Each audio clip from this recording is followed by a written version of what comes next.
Барганом Кишиюланда. Короче, мы без эште. Я сегодня на эфире здесь буду. Здесь уже поменьше шума, внизу только делает шум. Плиту. Я здесь затираю остатки на работу. Без Аллаха шүкір бітірді, конечно, әзгенек сізге де көрсетіп өтеймін де, ладно. Короче, мына шуны біз Аллаха шүкір бітірдік на днях. А вчера выходной делали, отдохнули. Сегодня поздно встали тоже. Сейчас по кругу затирку делаю, коричневую, потом серую. Погода офигительная, Атлантический океан на месте, все, мы тоже на месте.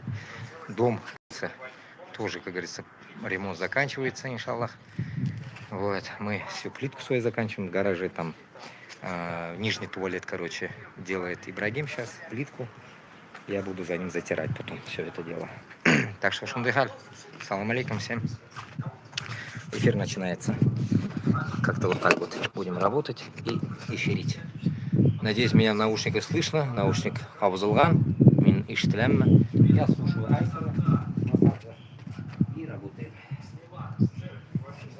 Курнян, наверное. Как-то так.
будет Европу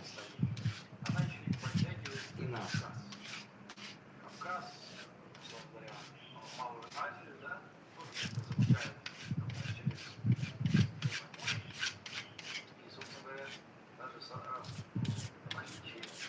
Затирка такая дичь, знаете, мыть ее.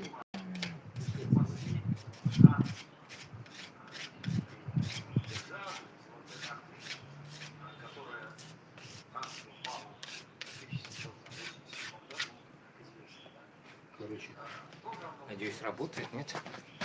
О, салам алейкум всем. 19 человек, машаллах. Минманда, дуслар. Шли бы, короче. На работе этот вахтюк эфир албарака. Сегодня тишина, сказали, работников не будет лишних других, поэтому я решил открыть эфир. Потому что здесь шум, люди и bütün события манакарда утырганлар, эшләгәннәр, яшәгәннәр, урыслар, поэтому про них что я буду говорить. Поэтому я сегодня один, с товарищем своим, земляком, с узбеком, так что мы вдвоем. Он внизу делает нижний санузел, я здесь. Потом я только хожу, затираю туда-сюда. Движуха, короче, наша. Я здесь. Надеюсь, я недалеко поставил, я в наушниках, надеюсь, меня слышно. Если слышно, хорошо, язык, пожалуйста, когда не трудно. И штиля трудно вообще.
Короче, тут какой-то один момент он рассказывает, что как украинцы все нас обвиняли, что мы Орда, Москву Ордой называли, нас Ордой, все это.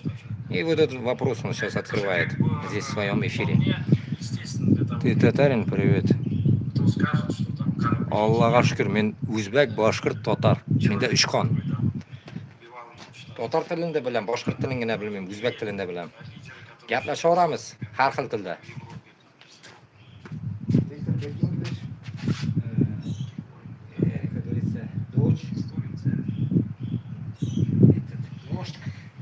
Bilaman, português bilmayman, испаньола тоже bilmayman. Ну то, что это хочу учить, то и учу.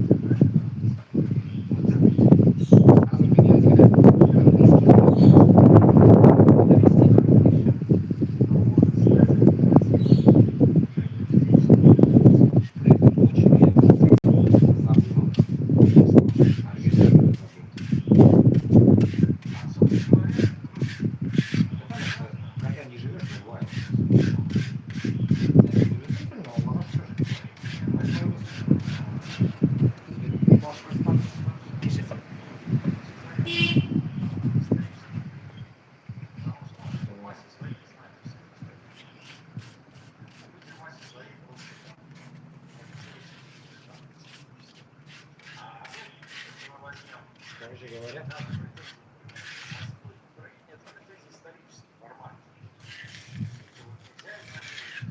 наша тема в том, чтобы, вот сколько я уже не обсуждаю, эфир не делаю, башкирдан татар, мен уже даже вот это, ищу тебя Башкортостан, аларна да караганым юк, онда кеше һәр көн үлә. Мен шул нәрсәләрдән уже дөресен әйткән туйдым. Сезгә сөйли шул сугышка бармагыз дип бит инде, әйме. Сез барыбер шунда үлеп беттегез бит инде. Ну, значит, sizin şu vaktiniz kelganida ularga шулай гына дигән можно монда уже. То, что вы там манкурты, это понятно, и то, что вы сами себя гробите, это тоже понятно уже нам.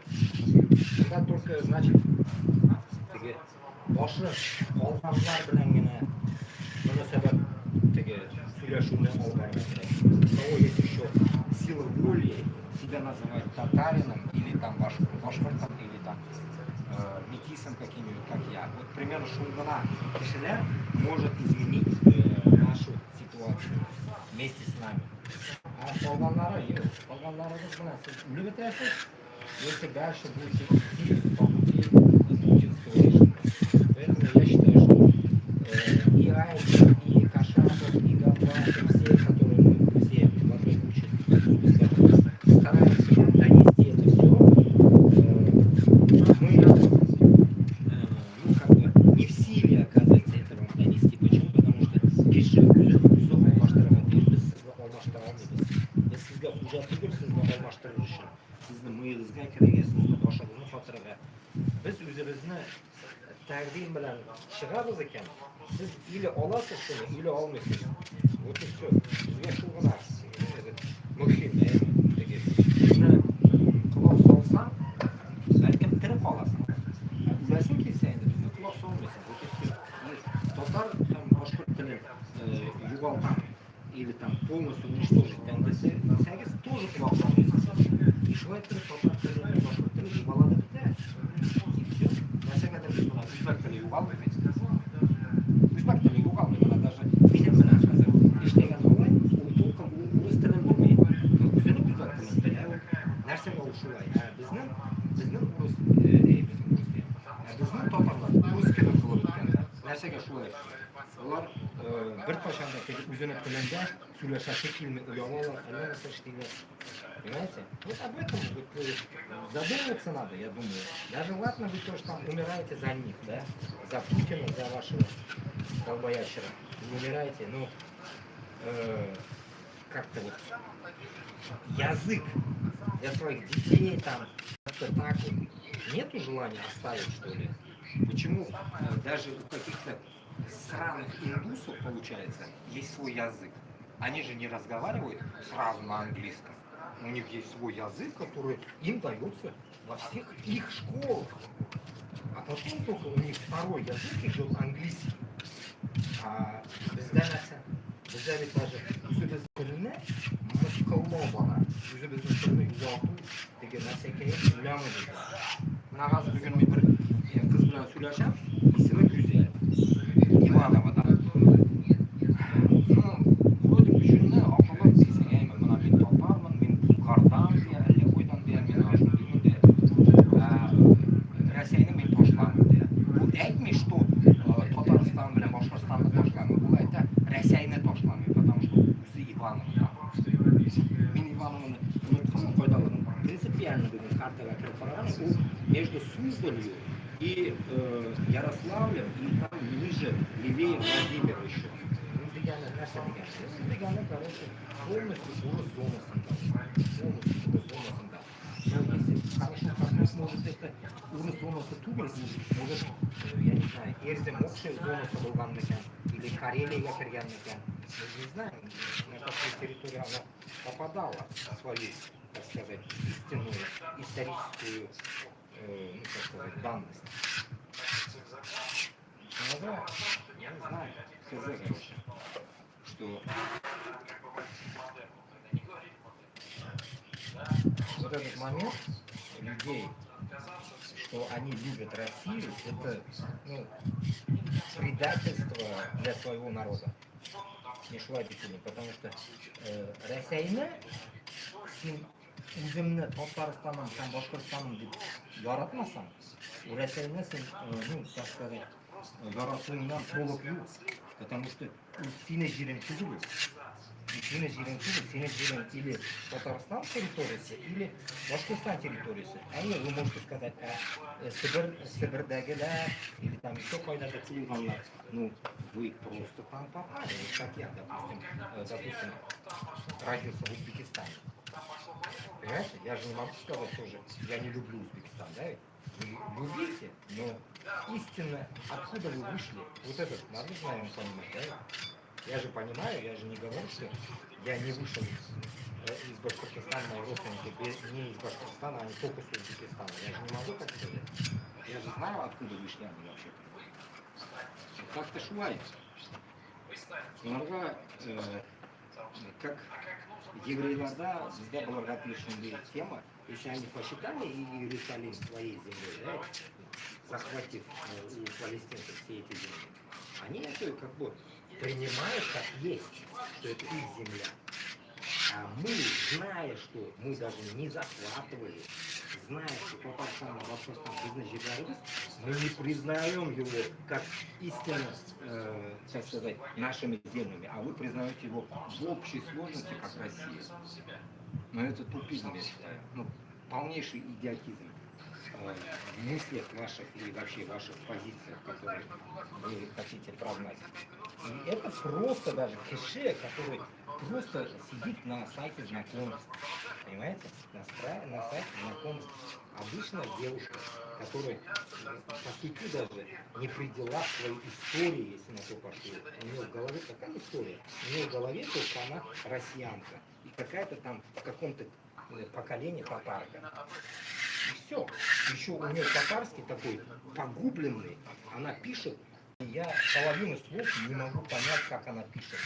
В Ивановском татарлар ничего не татар тілін у них татарский вообще перемешанный, вот как у нижгаров, короче.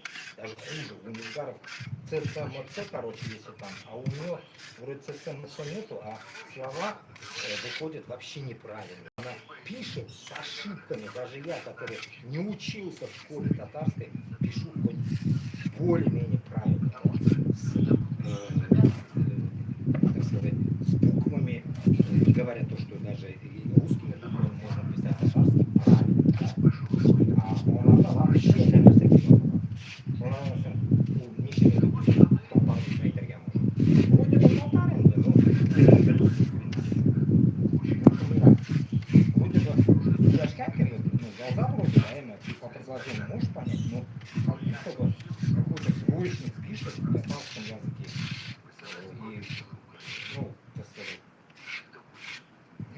вообще, ига, уга, ига, допустим, она пишет уга, уга.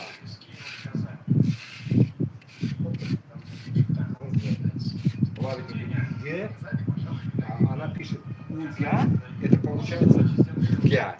Уга получается, как будто она пишет на узбекском языке, но с ошибками татарского. Вот как-то так. Что тут написано? Ты поменьше звезди и работай свою работу. Киви Магонов. Чего? Работай свою работу. Синий сыгамин, звезжу или не звезжу. Бор сыграли потмандан нахуй. Ташак, блядь. Утрма ушамаса, блядь. Я вообще поражаюсь людьми. Нахуя заходите, если вам не нравится? Да хуя же, блядь, ведущие, которые ведут эфиры, блядь. Бор башка жерге. Инан сыгим. Borib Moskvani biz sikmishga to'xtamaymiz. Shuni siz bilagingiz og'zingizga siginglar.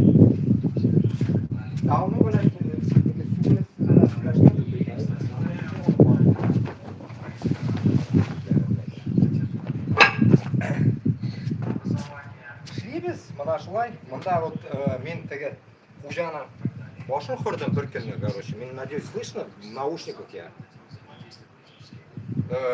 Men buni вещи statib chiqardim bitinda. Мы сдавать должны хозяину, да?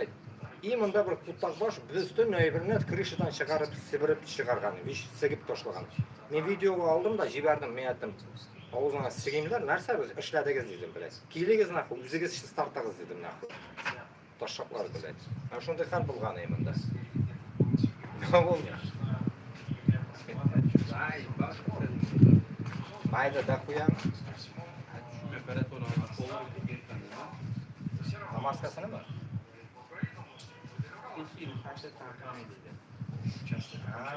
Tushyaptimi endi eshagim? Men bir soat TikTok yoqdim, TikTokda odam yo'q. Kaloshin yangi 10 oydan yangidan qilib tashladim bekasini. Amerika yuvib ketibdi bular. Nima bo'lgan? Qoldimaga borib, terini qilib kerak. Buni adib qilaman.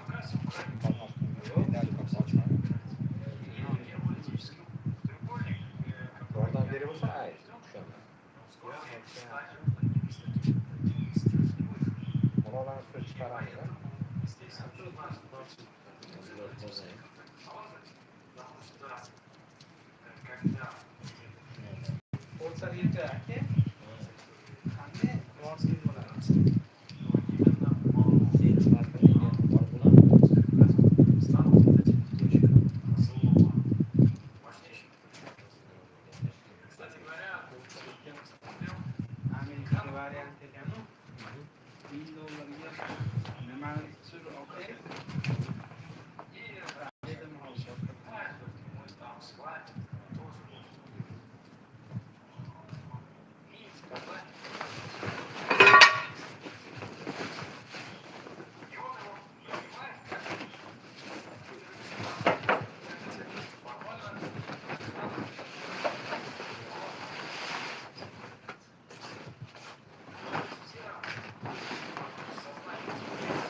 Mana aka, o'ynalari bor-ku, teshiklar. Ashuni ham qilib olishingiz kerak. Mana bu burchagi. Qora bilan qilaman-da. Yo'q, satrika bilan oshib qolsa. Yo'q, qora zatirka bilanmi? Ha, shuni olga.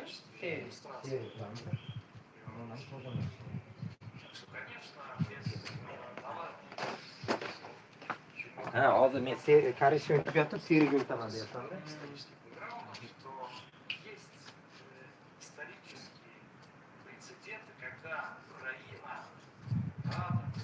Eshitchi yaxshiroq bo'ladi.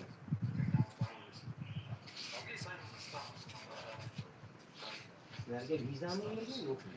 Viza. Ya, mana da Schengen territoriya, Amerikaga borsam bo'ldi deyapti. Amerikadan o'tasan deyapti. Ha.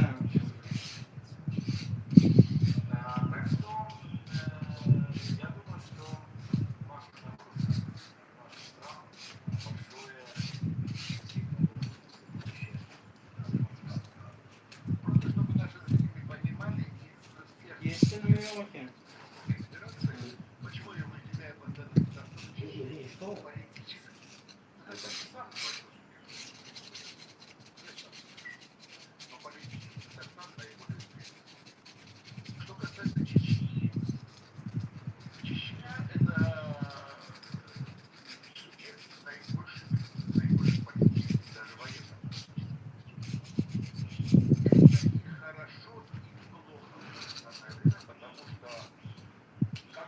Ko'tarikadan hech qanaqa nima yo'q ekan. Nima u? Tekshirish, turniket kerak ekan. Tushib ketasiz ekan. Amerikaga.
Mana aytyapti.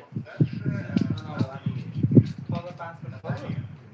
Toza pasportga rasmga qo'ygan bo'y joyga keta olasan. Ishlaydigan narsa u deyapti.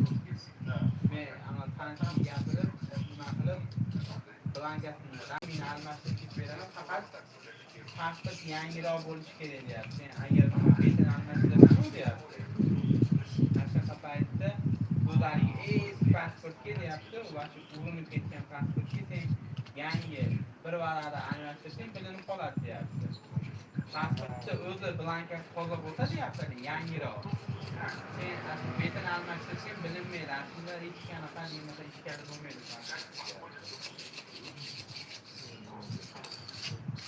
Qoldirsang tozaroq qilib to'la deyapti. Eski pasport olmagan.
Beraman Moskvaga haligi dastavkasini ham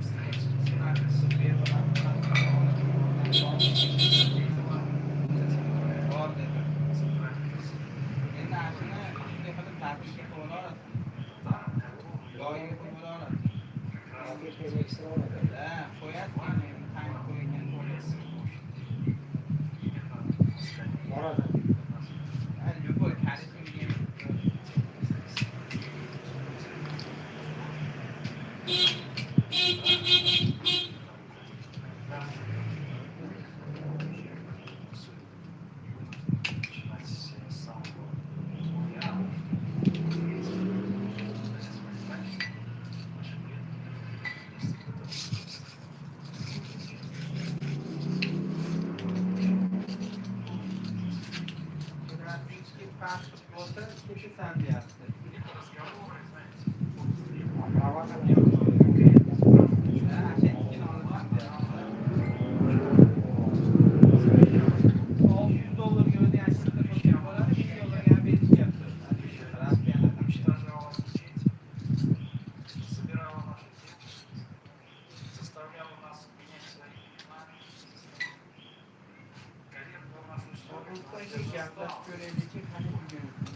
туда. Короче, пришлось поговорить с человеком. Короче, я здесь сейчас перехожу вон туда. Поверну, короче, в эту степь. Блин, солнце же, ё-моё, надо закрыть. И сюда солнце пришло. А, нет, ящик Блин, сдвинул. Вот. Ящик сдвинул. Короче, шундыхан, дуслар, азат буду переходить уже на серый, но сейчас доделаю коричневый и потом перехожу на серый. Ну, надо кое-что там помыть. Сейчас я помою. Потому что он, да, этим засрано, получается, клеем, но клей надо смыть. Клей надо смыть, чтобы это, ну, затирку можно было затереть. Вот канты клей, плиточный клей, котов колом.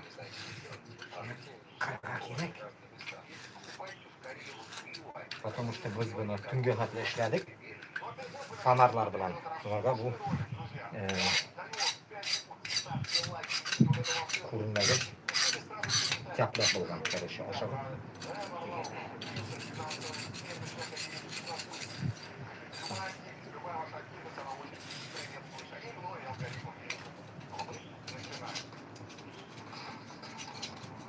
Так нормально все.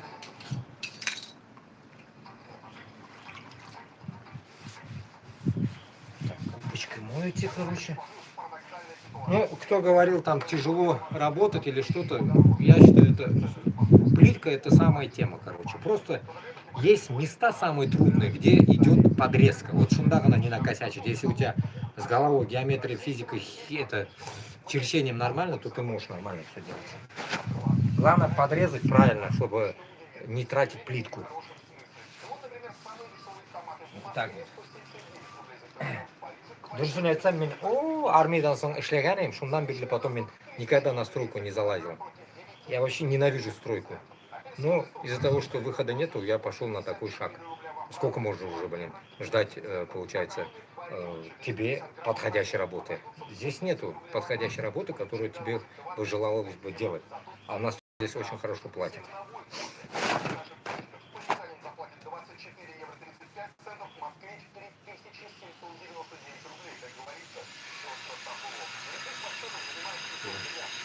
Короче, надо мне душа травмана и отодрать надо эти дичи, которые прилично пойдет цвет.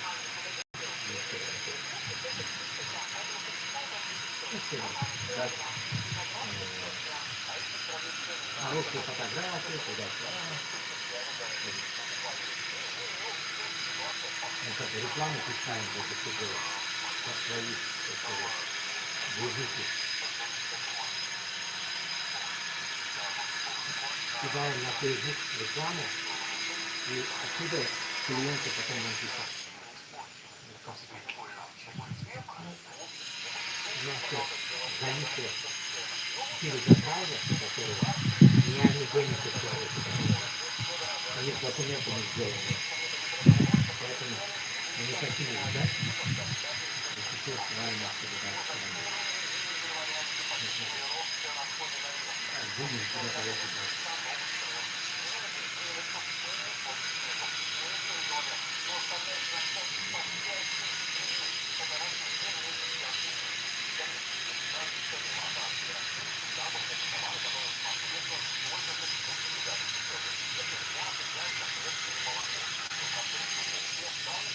Конечно, клеевый раствор, он такой грубый, его отбирать надо. Там много подрезки, там угол, надо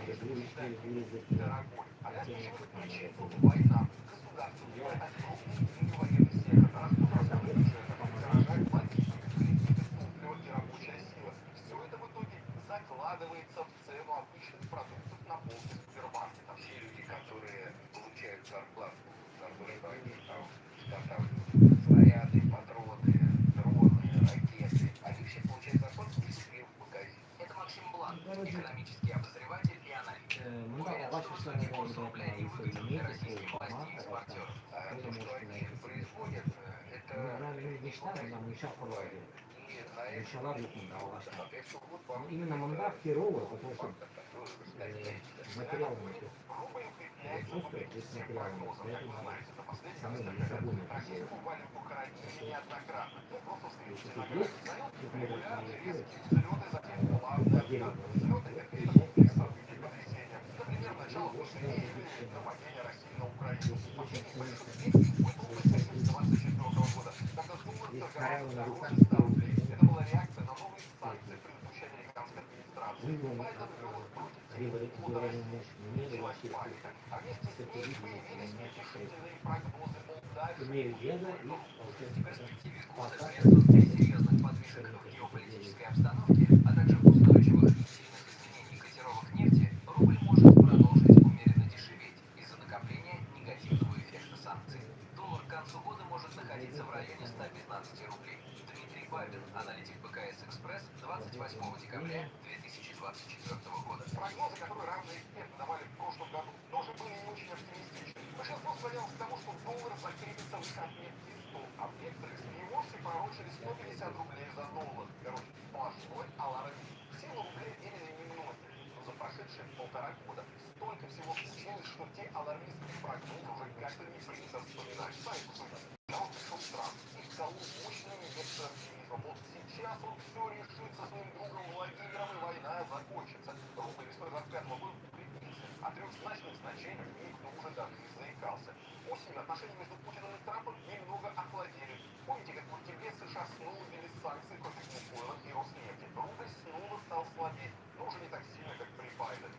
И вот теперь импульс. Причем он опять связан с американским президентом. В конце февраля Трамп начал войну с Ираном, нефть взлетела в цене. Первые дни валютный рынок не знал, как реагировать, и рубль даже подешевел. Но теперь снова укрепился. Да так, как не укреплялся с весны 23 года. Возросшая цена на нефть из-за войны в Иране является самым фактором, который влияет на курс рубля, потому что все остальные факторы остались тем же самым. Это Рубен Гинеколопов, российский экономист, бывший ректор Российской экономической школы. Считает, что в будущем рубль ждет ослабления из-за высокой инфляции. Но вот изменения в последнее время это исключительно Рублю будет писец. с потоком дополнительных. Ой, что-то говорят. Блин, надо из солнца забрать его. Греется, зараза, бабахнет еще.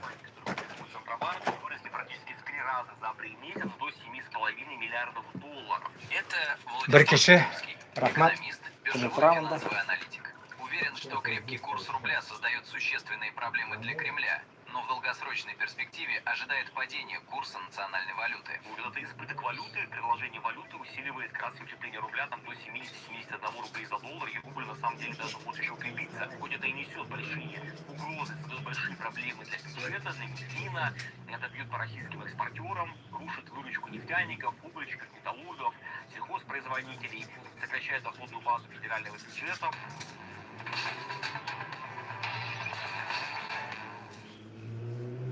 Друзья, если вы все проспали, то рассказываю, с 1 апреля Apple больше не принимает платежи из России.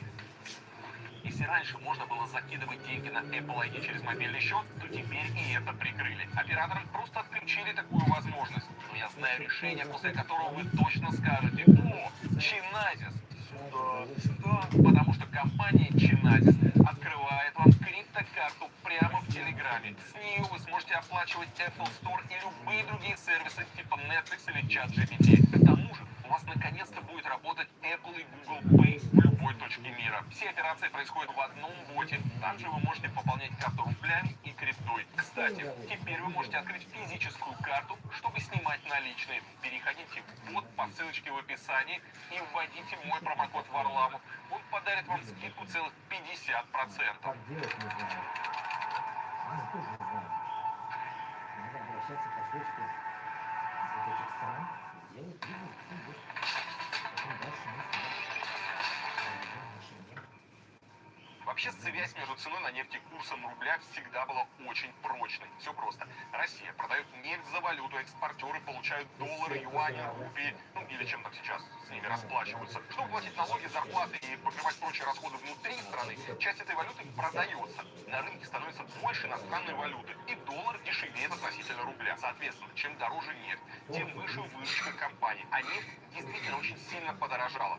Цена марки Brent подскочила с $60 в феврале до 100-110 сейчас, то есть почти в 2 раза. Вообще о том, как и почему война с Ираном повлияла на цены, я делал отдельный ролик. А повлияла она не только на нефть, но и на авиабилеты, газ, золото, удобрения и, конечно же, еду. Друзья, на нефтяном рынке паника. В Европе цена на газ за последние дни подскочила почти на 45%. В США дорожает бензин и дизель.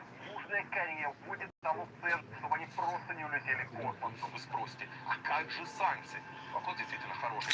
Формально, все последние годы экспорт российской нефти и газа находится под санкциями Европы, США и других стран. Продавать ресурс стало дороже и сложнее. И список Короче, все, двигаемся до ушла. что прежде. Ну, Так. теперь основные потребители российской нефти — это Китай и Индия. Ассаламу алейкум. Я когда-то служил в Белорецке, Южном Уральском заповеднике. Машаллах. Хайрдан Сазаке. Если вы давно служили в это время, в СССР, что ли, служили? Так, надо подрезать. Я сегодня даже название не дал эфира, чисто просто. Работаем на работе. Даже прекратить закупки российской нефти. В обмен на это США должны были снизить тарифы на индийские товары. Это выглядело как серьезный удар по российской экономике. Но на деле Трамп мало чего добился, потому как сам в итоге пошел на попятную. Чтобы сбалансировать цены на нефть, американцы сделали отсрочку для санкций. Так Индия могла бы продолжать покупать российскую нефть, которая уже находилась в Braziliyaga jo'natadigan yo'l ochyapmiz. Braziliyaga jo'natib yuboramiz. Yo'li topildi. Если shu qiziq bo'lsa, er-xotin или yigitlar shu brazilskiy pasport olaman deganlar bo'lsa, yozaverasizlar. O'shani ham yo'lini qildik, xullas.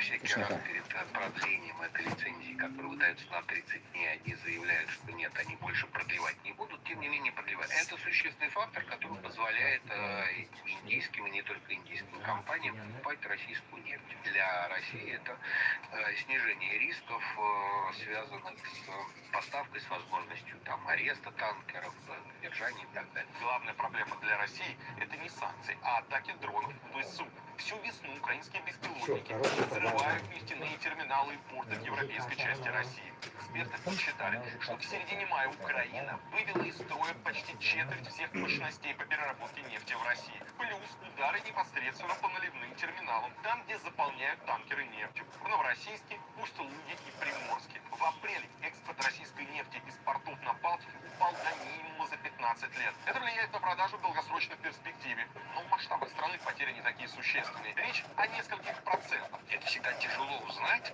что происходит с объемами, поскольку наше правительство следит за тем, что мы не очень много знаем.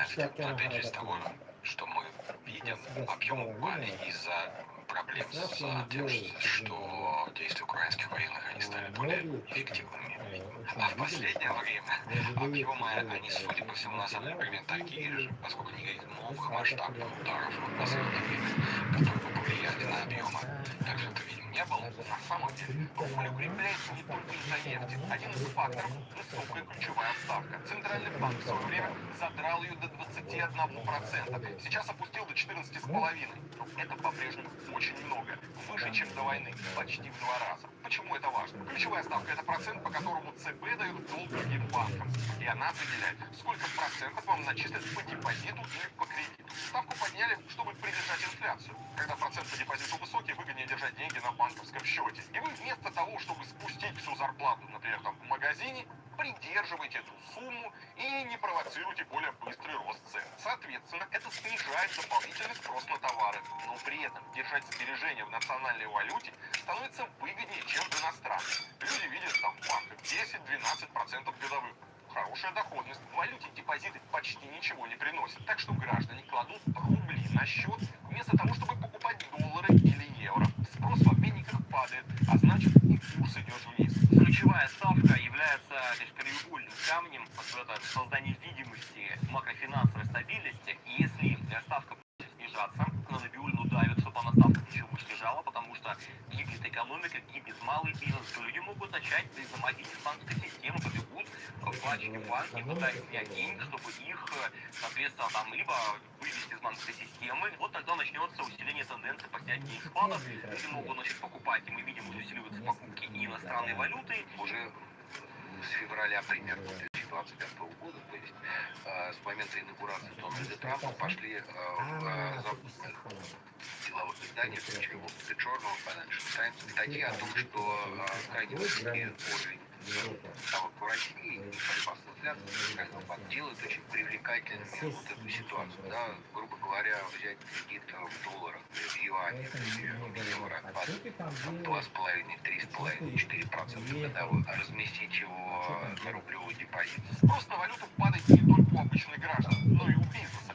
ЦБ так и говорят, импорт остается слабым, то есть компании завозят не так много товаров, как раньше, а значит и доллары покупать незачем. Сокращение импорта связано с санкциями. Многие страны отказываются торговать, или им это просто стало невыгодно. Плюс проблемы с платежами и логистикой. Да и российская экономика попросту замедлилась. Из-за высокой ставки кредиты стали очень дорогими. Компании начали осторожнее инвестировать, а люди меньше тратить на крупные покупки. То, что касается товаров длительного пользования планеты, того техники и всего прочего, она стала гораздо менее доступна в период высоких ставок. Потому что это те вещи, и автомобили, и там стройматериалы, все это гораздо менее доступно, потому что обычно приобретается в кредит. Ну, в общем, вот эти товары длительного пользования, они стали гораздо менее доступны. Отсюда и падение спроса. Вообще нынешняя ситуация во многом повторяет события весны и лета 22 года. Помните, как тогда взлетела цена на нефть после российского вторжения? Из-за санкций рубль рухнул, но ЦБ тут же поднял ключевую ставку, а экспортеры стали продавать нефть с очень большой выгодой. Тогда еще был факт. Власти обязывали продавать валютную выручку, что еще сильнее давило на курс доллара. В итоге американские зеленые бумажки с портретом Джорджа Вашингтона стоили менее 60 рублей за штуку. Но для большинства людей это не имело значения. Доллар, как известно, скукоживается, рубль укрепляется, поэтому нужно все это пересчитать и соответствующим образом осуществить. Тогда на самом деле не работали санкции на экспорт российской нефти, и объемы были совершенно другие, гораздо больше объемы. И поэтому приток валюты был тоже резко возрос, но масштабы были намного больше, чем сейчас. Кроме того, в тот момент только недавно ввели финансовые санкции, и поэтому деньги втекали в Россию благодаря экспорту. Никак не могли оттуда выбраться. В общем, нет какой-то одной причины, почему рубль укрепляется. Сложилось несколько обстоятельств. Рост цен на нефть, высокая ставка, сокращение импорта. Каждый аргумент в отдельности давал бы рублю небольшой прирост. А все вместе откатили доллар на значение аж 4-летней давности. Проблема в том, что такой выгодный курс доллара никому не нужен. Он повлияет на инфляцию, но скорее негативно. В последние годы инфляция сильно волнует россиян. Об этом говорят результаты социологических опросов. И вот рубль укрепился. Что дает надежду? Сейчас-то цены немного опустятся. Но это работает не так. Часть товаров подешевеет. Но лишь те, что поступают из-за границы. В остальном, поход в магазин будет все так же разорять большинство. Что, сегодня курицу, наверное, на ужин приготовил?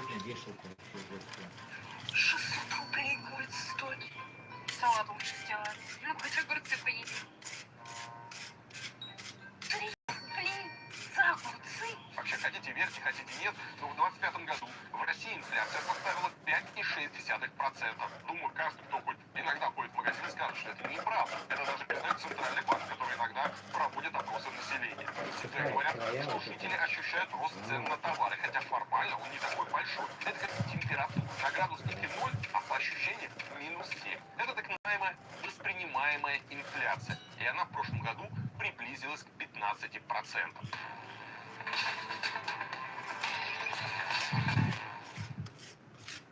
К 2027 году примерно каждый второй работник в США будет фрилансером. Это не мое предположение, а прогноз на основе данных статиста. Рынок труда радикально меняется. Классическая занятость уступает место гибким форматам. Если вы тоже оптимизируете свои бизнес-процессы, обратите внимание на EasyStaff Payroll. С ними у вас отпадут любые вопросы. И как платить сотруднику в другой стране, и что делать с документами, договорами и налогами. Ребята придумали платформу, которая позволяет легально платить фрилансерам и удаленным специалистам по всему миру. Они работают в более чем 100 странах, включая страны СНГ. Вы регистрируетесь и заключаете один B2B договор с европейским юрлицом EasyStaff. Потом приглашайте своих исполнителей на платформу и дальше работайте через единое окно. Это очень удобно. Пополнить баланс можете любым способом. Банковским переводом, картой или криптовалютой. После выполнения задач фрилансер получит оплату напрямую на счет, карту или криптокошелек. Валютный конверт встроен прямо в личный кабинет. Можно быстро и точно рассчитать сумму вознаграждения в любой валюте мира. При этом сервис автоматически формирует все закрывающие документы. То есть у вас не болит голова ни за бухгалтерию, ни за комплайнс. Комиссии тоже гибкие. Либо фикс 39 евро за транзакцию, либо от 3% в зависимости от условий перевода. Причем при регулярных ежемесячных выплатах комиссия здесь заметно ниже, чем у большинства аналогичных сервисов. Но главное – это экономия ресурсов. Вам не нужно заключать отдельные договоры с каждым исполнителем и разбираться в законодательстве разных стран. EasyStaff Payroll выступает как единый подрядчик и берет на себя оформление закрывающих документов. Для фрилансеров это тоже плюс. Они получают оплату без скрытых комиссий, а сам сервис для них бесплатный. Если вы работаете с удаленной командой или фрилансерами из других стран, попробуйте EasyStaff Payroll. Переходите по ссылочке в описании, или по QR-коду и регистрируйтесь. Один раз попробуйте, вы уже точно не захотите возвращаться к старой схеме работы с бумажными договорами и сложными банковскими переводами. Жду опять смыло.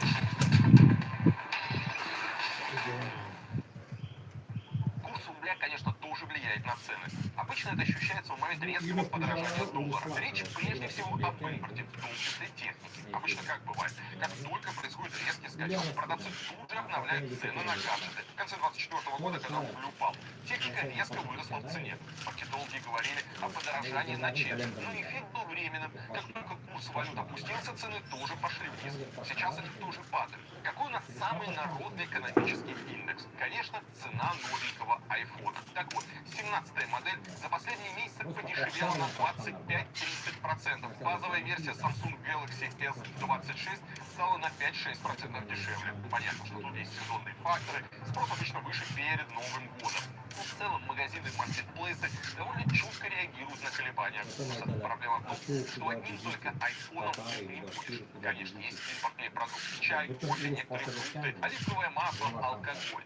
И в основном это товары длительного хранения, а значит, их закупали еще по старым ценам. Если импортер завез кофе, чай, виски или оливковое масло по старому курсу, и товар лежит на складе несколько месяцев, то магазин не обязан сразу переписывать ценники. Сначала распродаются старые запасы, и только потом в цены начинает закладываться новая стоимость валюты.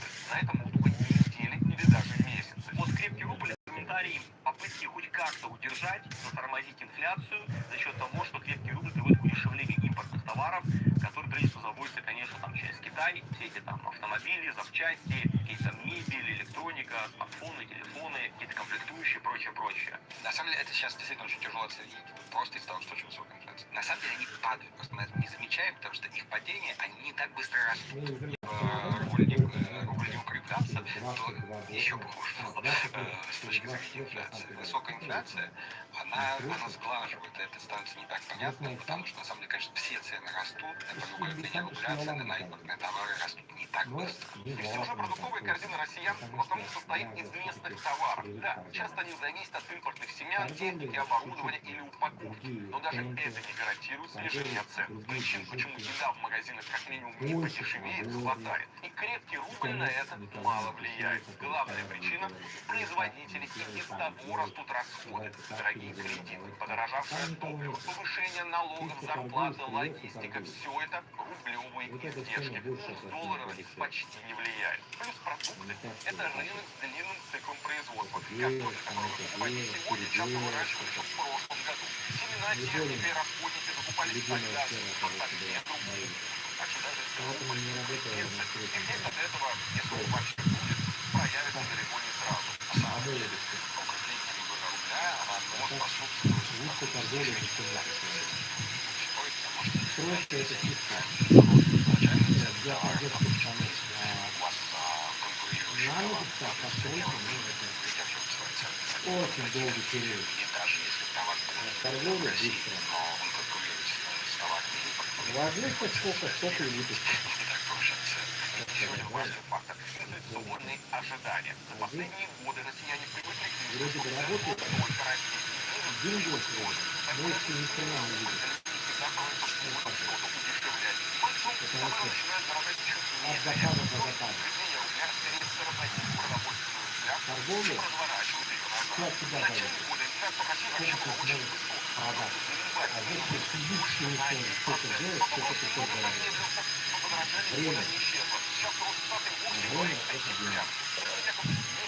на 0,2% за неделю. Им надо здесь цены поднимать Почти незаметно.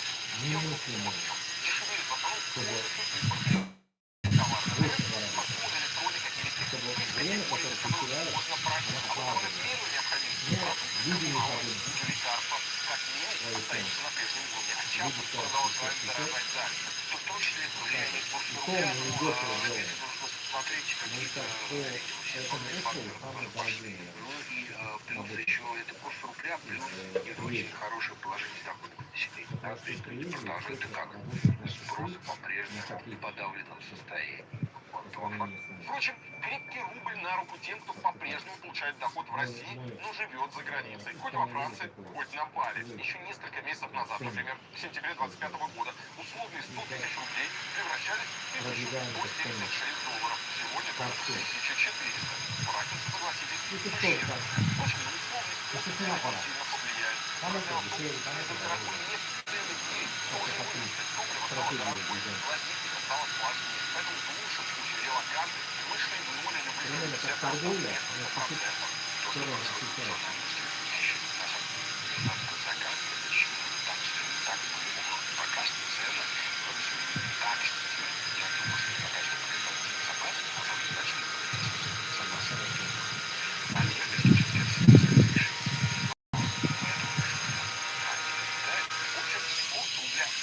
от этого далеко не все. Цены на многие товары как минимум остаются на том же уровне, а часто продолжают свой взлет. Но вот купить новенький смартфон или обновить холодильник, если вы планировали, пожалуй, самое время. А вот поможет ли такой курс кривью?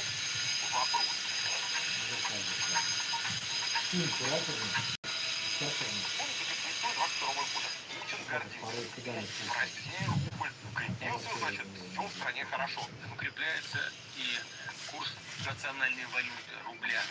В текущем году он демонстрирует, наверное, лучшую динамику среди всех валют мира. Сейчас что-то он по этому поводу больше не высказывается. Наоборот, в последнее время то и дело беспокоится о состоянии экономики. Рассчитываю сегодня услышать подробные доклады о текущей ситуации в экономике, о том, почему траектория макропоказателей пока находится ниже ожиданий. Причем ниже ожиданий не только экспертов, аналитиков, но и прогнозов самого правительства, а также Центрального банка России. Крепкий курс рубля – это еще один вызов в копилку экономических проблем России. Да, в последние месяцы рефреном звучит тезис: как же удачно Трамп напал на Иран. Ведь цена на нефть залетела, что выгодно для российского бюджета. Путин называет чуть ли не главным бенефициаром войны в Персидском заливе. Это действительно так. Российский бюджет по-прежнему очень сильно зависит от нефти и газа. В последние годы эта зависимость немного упала, но она никуда не делась. Почти четверть всех доходов – это нефтегазовый экспорт. До войны в Иране с ним была проблема. Мировые цены на эти ресурсы снижались. Вот как оценивал ситуацию министр финансов России Антон Силуанов в конце прошлого года. Да, еще несколько лет назад доля нефтегаза в доходах федерального бюджета составляла около половины всех доходов. В этом году мы видим то, что доля нефтегаза снижается. Связано это с тем, что и цены на энергоресурсы упали, и курс рубля тоже отклонялся от наших первоначальных планов. Доля нефтегазовых доходов в бюджете текущего года оценивается порядка 23% от всего объема доходной массы. Обратите внимание, Силуанов упомянул укрепившийся рубль, мол, сильная национальная валюта мешает пополнять бюджет. С тех пор она укрепилась еще сильнее, а государственные расходы между тем лишь растут. Уже по итогам первых 4 месяцев 2026 года расходы государства резко превысили доходы. Короче, Дефицит федерального бюджета приблизился к... Ассаламу алейкум из Уфы. О, Гаявата. Ва алейкум ассалам, рахматуллахи баракату. Халля. Деньги Нам Дроны, ракеты, танки, логистика, выплаты за контракт, гробовые. Каждый месяц Россия тратит колоссальные суммы. В прошлом ну, году что он там каждый говорит? год на войну уходило Блять, 37 солнце миллиардов везде рублей. атаковало. Это в доме строительства Сейчас нескольких станций метро перейдем в сюда. Москве. Причем в этом году раньше тратят даже больше. Общий расход за 4 с лишним года скоро доберется до Занесу этот ящик. Ой, нифига себе, тяжелый. Оценивая возможность покупки Гренландии Штатами. Казалось бы, Так, видать? именно дорогая нефть должна помочь покрыть эти Короче, колоссальные сейчас мне надо расходы. пойти. Но пока математика не сходится. Достаточно дорогая Размешаю. нефть все-таки, чтобы покрыть такой Вот здесь. дефицит и объемный тем. Это больше говорит не о нефти, а о бюджетном дефиците. У нас такой гигантский бюджетный дефицит, что даже выросшая цена на нефть не способна его покрыть. И это на самом Коричневого деле, не конечно, хватает, всем что ли? понятно, что это основная проблема российской экономики на данный момент. То есть для государства сильный рубль – это проблема. Нефть продается за валюту, а бюджет тратит рубли. И чем крепче курс, тем меньше рублей получает казна с каждого экспортного доллара. В прошлом году при составлении бюджета заложили курс 92 и за там доллар. доллар Существенно КУТРНД. больше, чем сейчас. Вроде бы. На днях российские аналитики подсчитали, каждый месяц укрепление рубля сверх заложенного в бюджет курса обходится казне в 100-150 миллиардов рублей. Но они не ограничиваются вот этим, да, потому что Вот замазку я никак не могу российский прочитать рубль себя, блядь. влияет непосредственно Херня, блядь. Она как это, влияет какао, короче, как какао. на компании. Всегда какая-то легкая, блядь, зараза, перемолотая. При нынешнем уровне ставок в России, при тех дорогих кредитах, Копия которые какао, Центробанк короче. продолжает все еще не Вот покупать, такая продавать хуйня валюту в рамках положили, да? операции декалирования. За первое полугодие текущего года каждый день продает валюту на 4,6 Я миллиардов рублей. В итоге получается ситуация, что Минфин и Центробанк проводят разную политику. Минфин пытается рубль слабить, ЦБ пытается рубль укрепить.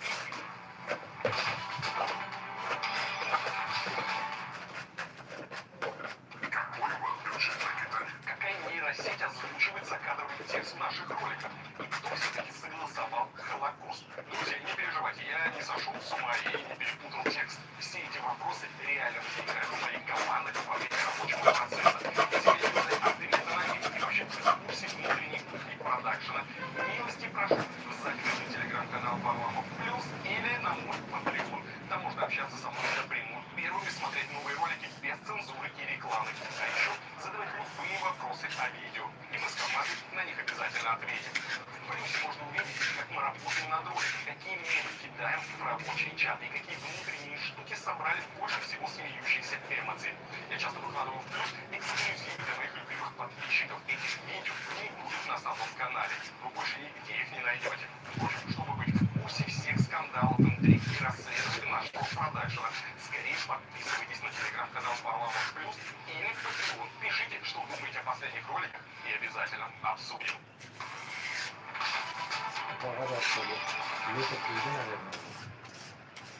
Высокий курс рубля в правительстве считают проблемой. О нем говорит, например, глава Минэкономразвития Максим Решетников. Его признает и в Госдуме, в том числе глава парламентского комитета по финансовому рынку Анатолий Аксаков. И главное, что никто не понимает, что делать. По идее, ослабить курс помогло бы так называемое бюджетное правило. Когда нефть дорога, государство не тратит все дополнительные расходы сразу, а часть откладывает в резервы. Когда нефть дешевая, наоборот, использует накопленные деньги, чтобы закрывать дыру в бюджете. В теории хорошая практика, и формально она существует. В бюджете заложена так называемая цена отсечения на нефть марки Юрос. В 2026 году это около $59 за баррель. То есть, если нефть стоит дороже, то дополнительные доходы Минфин направляет на покупку юаней и золота, а их уже направляет в фонд национального благосостояния. Если нефть дешевеет ниже этой планки, государство может продавать валюту из ФСБ и компенсировать выпадающие доходы. Казалось бы, сейчас самое время государству покупать валюту, создавать для нее спрос, чтобы она выросла в цене. Но как раз в марте Минфин приостановил покупку. Одна из причин – непонятная ситуация на рынке нефти. Вроде бы она выросла в цене, но насколько долго – непонятно. И чтобы валютный рынок сильно не лихорадило, покупки приостановили. В марте мы должны были продавать валюту из резервов, а в апреле понимаем, что уже должны будем покупать. Причем уровень продаж мартовских и апрельских, по нашей оценке, будет одинаковый.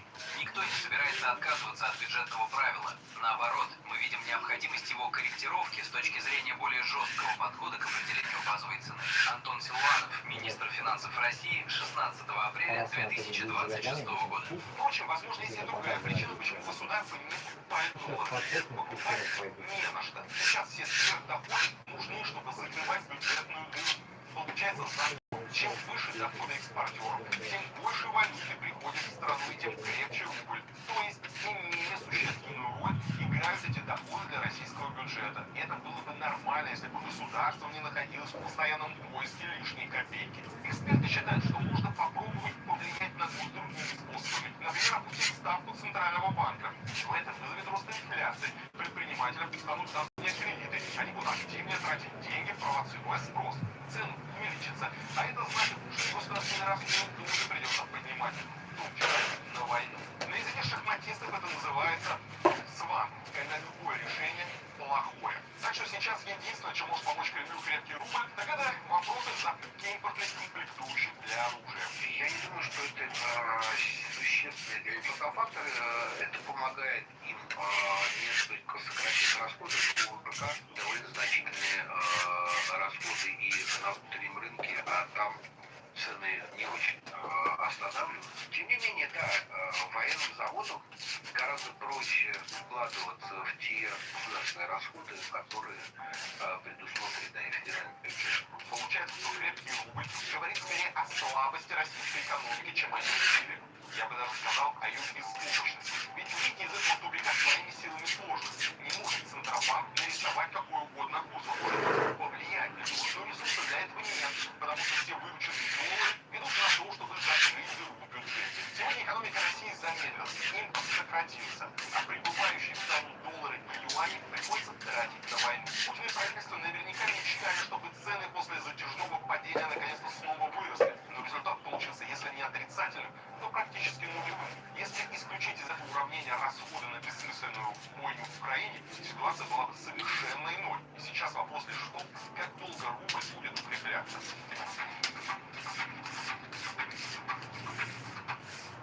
Итак, 70 рублей за доллар. Звучит уже неплохо. Я посмотрел график за прошлые годы, и такой курс, конечно, уже встречался. Не только в начале 23-го года или в апреле 22-го. Доллар в районе 70 держится, например, до пандемии и в 2016-м. Может ли укрепиться еще сильнее?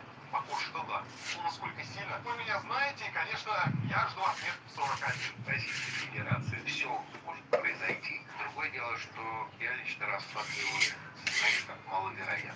Потому что сейчас российская экономика в таком состоянии, что либо рубль будет существенно слабее, под 90-20 рублей за доллар, либо крепкий рубль приведет к банкротству крупных компаний. Серьезно? Только прогнозы по рублю в основном неприятные для Кремля. Очень часто на курс жалуется глава ВТБ Андрей Костин. Мол, слишком задрали, надо опускать. Сейчас он мечтает о том, чтобы доллар стоил 100, но признает, в ближайшее время ждать ослабления не стоит. Он месяц за месяцем, зараза, держится, и ничего с ним не случается. Все плачут, все наши экспортеры, конечно, но, видите, они не могут додавить ни правительство, ни Центральный банк. Мне кажется, в принципе, конечно, для Доллар, экономики короче, было бы позитивно, высокий, если бы что-то сейчас такое. этот рубль снизили. Но, мне кажется, какого-то такого драматического снижения не будет, пока не просматривается.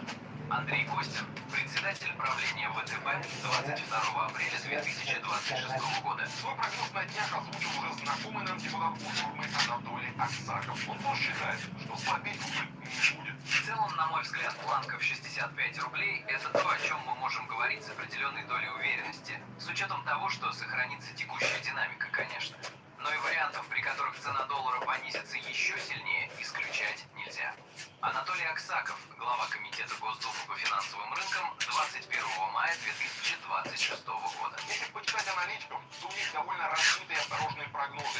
За счет формулировки после до конца месяца рынок поможет проверить на прочность отметку 70 рублей за доллар США. Но создается ощущение, что они сами теряются в догадках, что будет дальше. Достаточно посмотреть, как в конце апреля эксперты Сбербанка правочили наоборот падение рубля в мае до отметки 80 за доллар.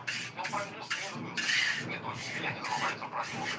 Он падает просто из-за номинальные его принципы, они падают, иначе и курс должен снизиться. Поэтому я бы ожидал легкого ослабления рубля. Более точно не могу ничего сказать, потому что это настолько сейчас зависит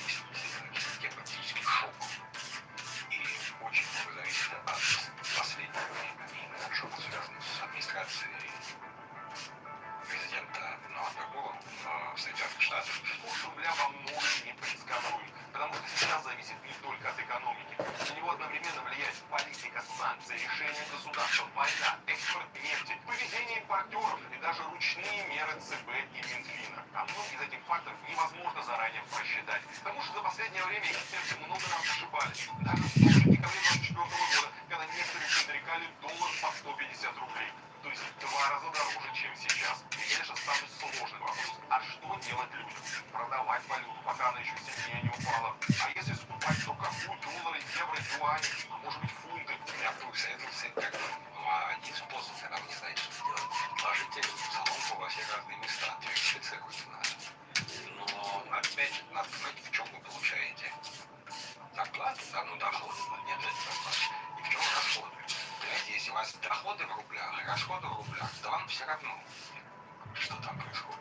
Вы можете пытаться спекулировать на этом выиграть, но вообще не советую. На таком рынке надо быть очень профессиональным человеком, чтобы зарабатывать. Если покупать, то скорее вот, ну, при прочих равных, да, учитывая все политические, экономические, такие риски, ну, юань. Да. Как минимум, юани торгуются на московской бирже, и, в принципе, даже физические лица могут к этим торгам подключиться и там покупать, продавать с минимальной вилкой, да, не платя банку и газовую комиссию. В нынешних обстоятельствах, если посмотрим шире на Российской Федерации, Так, Руслан Минман, да? Сейчас высокие цены на нефть из-за войны, сделаем они разогрели водичка. ожидания отношений вообще денег в принципе. Начали деньги выносить в банковской системе рекордными темпами. И я вижу, что идет прям на покупку валюты. Он вполне себе объяснил, потому что никто не верит, что может быть курс 70-72 рубля за доллар надолго.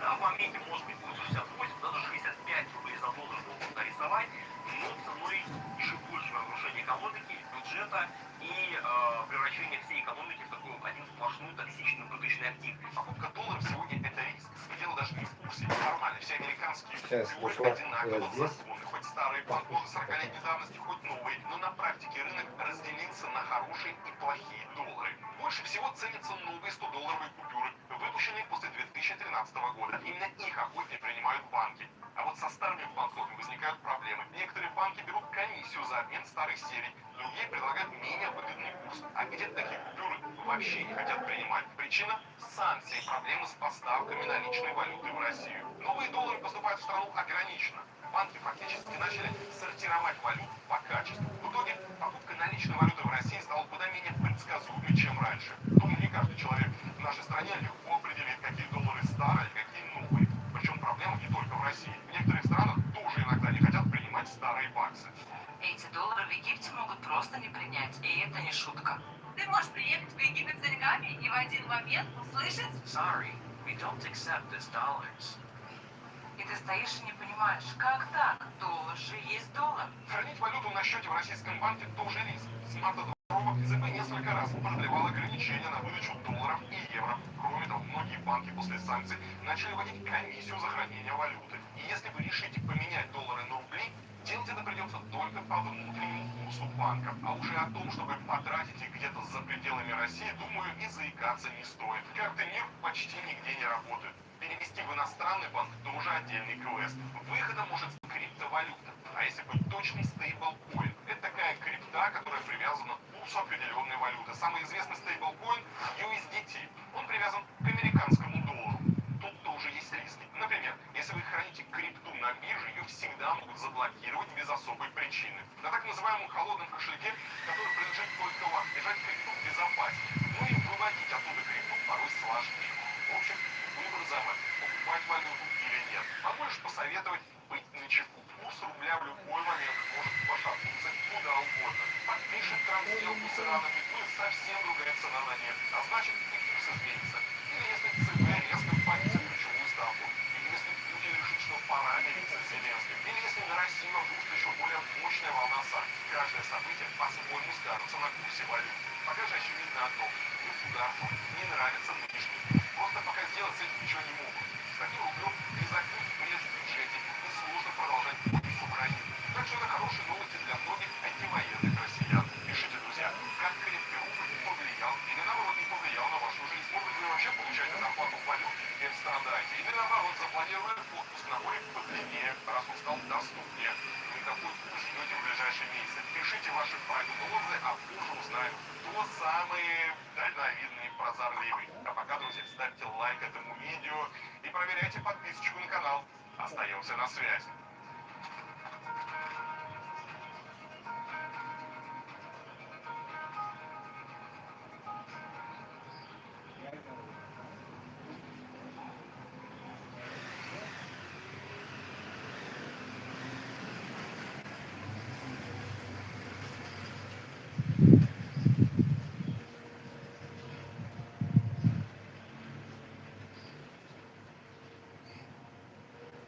что, друзья, еще одна неделя пролетела.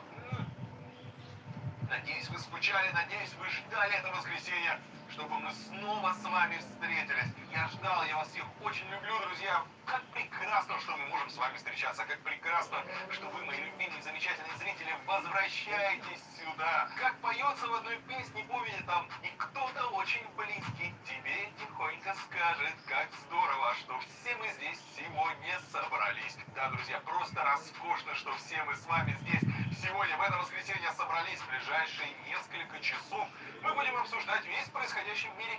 Надеюсь, вы получаете от этого удовольствие. А я получаю удовольствие, когда хорошо вам. Перед тем, как вы начнете смотреть этот ролик, переходите по QR-коду, который вы видите на экране. Вы попадете на волшебный сайт. На этом сайте собраны все удобные, безопасные способы поддержать меня и мою команду.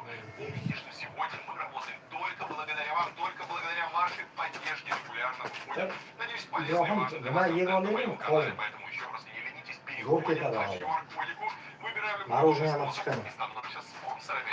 Все, мы, короче, Дуслар на связи. Вырубим тогда время. Посуда жарбыз. Бір сағаттан кетті. Esen sağ ol.